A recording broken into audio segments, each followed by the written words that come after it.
আপনার সমস্যা হলে তাহলে বন্ধ করে দেন। শুনেন, অত বিয়া করেন না, আপনি যেটা বলেন না সেটা না না, আমি কি বলতেছি, ভণ্ড বাবা আছে না? আরে বাবা, আপনি যে বুঝেন না, কি বুঝি না আমি? কোন আমি কি বুঝি না? আরে বাবা, যে বুঝেছেন আপনি ওয়াজ করেন। বেশি বোঝেন আপনি না? আরে বাবা, আমার সাইজ করা লাগবে না। না না, আপনি সাইজ করবে আছি। আমি ভণ্ড পীরের কথা বলতেছি, আপনার সমস্যা কি? না ভণ্ড টান্ড, আপনি ওই দিকে যান। আমি যে দিকে যাই, আপনার সমস্যা কি? আপনার বেশি বোঝেন না। আপনি পাবলিকে বোঝেন, পাবলিকে কিভাবে কি করা লাগে আপনি বোঝেন। সভাপতি হয়ে যদি বাধা দেন খারাপ লাগে না? বাধা তো দেয়নি। তাই তো বাধাই হচ্ছে। ভণ্ড পীরের কথা বলছি, পাবলিক খুশি, আপনার সমস্যা কি? বাবা ওয়াজ করবো। এ ভণ্ড আছে না নাই? ভণ্ড পীর আছে না নাই? হক্কানি আল্লাহওয়ালাদের কাছে তার আপত্তি নাই। ভণ্ড পীর আছে, লালা বাবা, সালা বাবা, কঞ্চি বাবা, চটালা বাবা, জটালা বাবা, গাঞ্জা আলা বাবা, আছে না না? ভণ্ড পীরের কথা বলে আপনার সমস্যা কি? ভণ্ডদেরকে সাইজ করা দরকার আছে না না? শাহজালাল পীর ছিল, শাহ মাকদুম পীর ছিল, আল্লাহওয়ালা বড় বড় ভালো ভালো হক্কানি আল্লাহওয়ালা জমিনে ছিল। কথা কর বাইজিদ বোস্তামি, খাজা মঈনুদ্দিন চিশতি রহমাতুল্লাহ আলাইহি, ভালো ভালো পীর ছিল, কিন্তু এখন পীরের নামে ভণ্ড আছে না না? পীর বের হইছে ল্যাংড়া বাবা। কথা কর না কেন? দেখেন না বাবার ভোমা ভোমা মোষ দেখলে মনে হয় বিয়ার 11 কোষ। কি মোষ? মোষের বাহার কি? টর্চ লাইট মেরে মুখ খুঁজে পাওয়া যায় না। এরকম ভণ্ড আছে না নাই?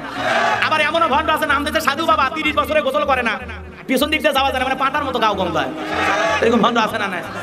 মন খারাপ করছেন আপনারা, কষ্ট পাইছেন, পিছনে লোকের জায়গা হতেছেন, একটু চাপে আসেন। এজন্য আজ মাহফিলে এগুলো কিচ্ছু বলবেন না। বক্তা নিয়ে আসছেন, পছন্দ করে, তাই না? বক্তা বসে দেখেই তো দাওয়াত দিচ্ছে নাকি?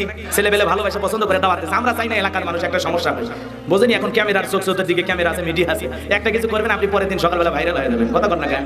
এজন্য এগুলো করতে নেই। মন খারাপ করছেন আপনারা? ভণ্ড পীরের বিরুদ্ধে আমরা বরাবরই ছিলাম, সারা জীবন থাকবো। কথা কর। হক্কানি আল্লাহওয়ালাদেরকে আমিও ভালোবাসি, কিন্তু কোনো ভণ্ডকে আমি সাপোর্ট করতে পারি না, কোনো বেদাতপন্থী পীরকে আমি সাপোর্ট করতে পারি না। সেই পীরের দরবারে নামাজ নাই, কোরআন নাই, ওটা পীর না, ওটা শয়তান। সেই পীরের দরবারে নারী না, ওটা পীর না, ওটা শয়তান। কথা কর না কেন? ভণ্ড আছে না নাই? হায় হায়, কত দরবারে এখন নারী পুরুষ একত্রে জিকির হয়। ওই মনের আলো বড় আলো, বাইরের আলো নিভে ফেলা, মনের পর্দা বড় পর্দা, বাইরের পর্দা খুলে ফেলা, ল্যাংটা হয়ে তালে তালে আল্লাহ আল্লাহ জিকির সালা। ওরে বাবা ভান্ডারি, লাইন সালা চলে না তো রেলগাড়ি। তুই মরিয়া দেখ, তুই পীর না শয়তান, বাটাম ফেটে ফেলে দিবি। জিকির ওমি কার নামে? আর এখন জিকির বাবার নামে হয়। এখন কোথায় কইতে জিকির কই? আমি ডুবতে হইয়া আসি প্রেম দরিয়া, বাবার সন্ধান আছে না না? আবার সাই থেকে কিছু কোতে কোতে কই কুতিস করে। আল্লাহর নাম নাই, নবীর নাম নাই, বদমাইশ আছে না না?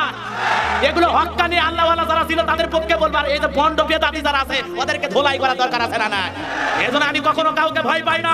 কোরআন সুন্নাহর পক্ষে সঠিক কথা বলা লাগবে। কোনো ভণ্ড পীরের রাস্তা না বাংলার জমিনে থাকবে না, থাকবে না।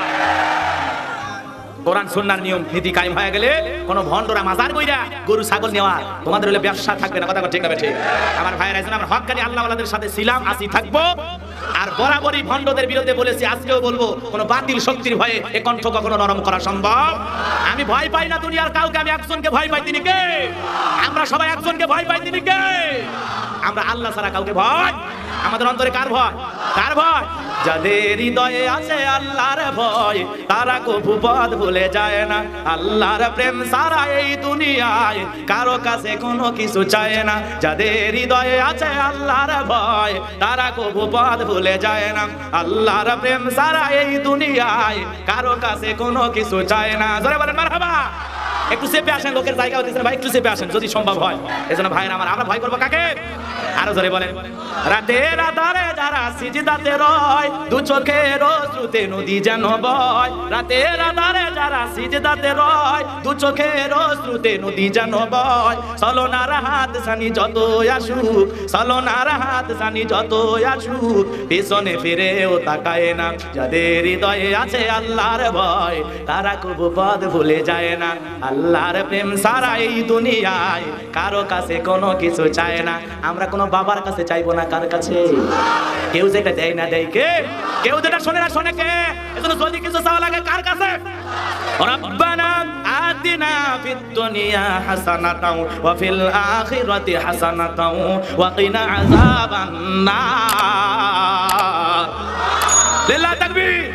সূরা বাকারার 201 নম্বর আয়াত আল্লাহ রাব্বুল আলামিন থেকে বলেন, আমরা সবাই প্রার্থনা করে বললাম, হে আমাদের রব, আমাদেরকে দুনিয়ার কল্যাণ দান করো, আখিরাতের কল্যাণ দান করো, কঠিন জাহান্নামের আগুন থেকে মুক্তি দাও। তাহলে ইহকাল পরকালের কল্যাণ দেওয়ার মালিক কে? নাকি কোনো বাবা? কথা বলেন না কেন? কোনো ভান্ড বাবার দরবারে আপনি যায় সিজদা দেবেন না, সিজদা দেওয়ার কাকে দেবেন? সেজদা পাওয়ার একমাত্র মালিককে। আমরা গায়রুল্লাহকে সেজদা দিয়ে শিরিক করব না।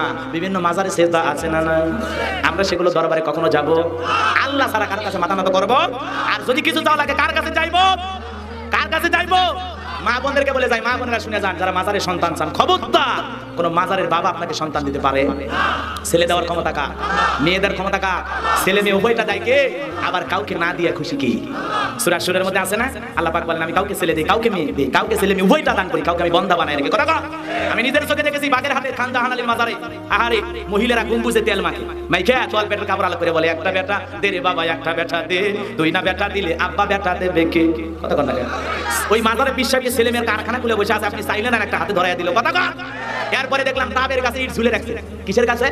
ডাবের কাছে ইট ঝুলে রাখছে। আমি বললাম ইট ঝুলে রাখার কারণ কি? বলতেছে হুজুর বোঝেন না, যেই মহিলা নিয়ত করে ঝুলে রেখে গেল, ওই মহিলা ইট ঝুলে রাখলে ইট যেরকম ভারী হয়, কিছুদিন পরে ওই মহিলার পেটও ভারী হবে।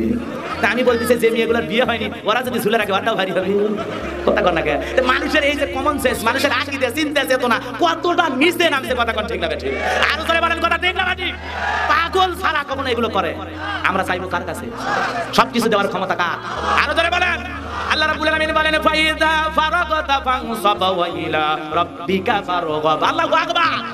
আল্লাহ রাব্বুল আলামিন ডেকে বলে গোলাম সকল তুমি নিঃশ্বাস হয় দুর্বল হইবা, তোমার শূন্য হাতটা আমি আল্লাহ থেকে পেতে ধরো, তোমার শূন্য হাতটা আমি আল্লাহ পাক অন্য বানায়া ফেরাই দেব। কোন সুবহানাল্লাহ। এজন্য যে বড়দের কথা বললাম, মুরব্বির কথা বললাম, মনে আছে আপনাদের? যেই মুরব্বির সাথে আপনি উঠা বসা করবেন, মুরব্বি যদি নামাজি হয়, আল্লাহ ওয়ালা হয়, মুরব্বি যদি বলে শোন আমার সাথে চলাফেরা করবি, তোরে নামাজ পড়া লাগবে, রোজা রাখা লাগবে, মুখে দাড়ি রাখা লাগবে, এমন মুরব্বির সাথে চললে আপনি জান্নাতি। কথা কয়। আবার এমন এক মুরব্বির সাথে চলতেছেন যে মুরব্বি নিজে একটা গাঞ্জায় টান মারে, আপনারা বলে তুই একটা টান খা। কথা কন না কেন? গাঞ্জা খাওয়া শিখায়, ফেন্সিডিল খাওয়া শিখায়, নিজে খারাপ কাজ করে আপনারও খারাপ কাজ শিখায়। এরকম মুরব্বির পিছনে কোনোদিন হাঁটা যাবে না, চলা যাবে না, স্লোগান দেওয়া যাবে না। কথা কন ঠিক না ঠিক? এ ভাইজান কথা মনে আছে না নাই? খলিফাতুল মুসলিমিন আমিরুল মুমিনিন হযরত ওমরের কথা বলতেছিলাম না, আবু বকরের কথা বলতেছিলাম।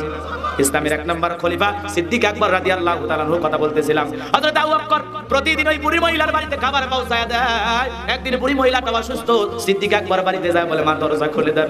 মহিলা ভিতরে থেকে আওয়াজ দিয়ে বলে বাবা আজকে আমার শরীরটা ভালো না, তুমি ঘুরে যাও বাবা, আমি পেশাব পায়খানা করে বিছানা মাইকে গেছে, তুমি চলে যাও বাবা, আজকে আমি খাবার নিতে পারবো না, আমার ঘরের ভিতরে তুমি প্রবেশ করতে পারবা না।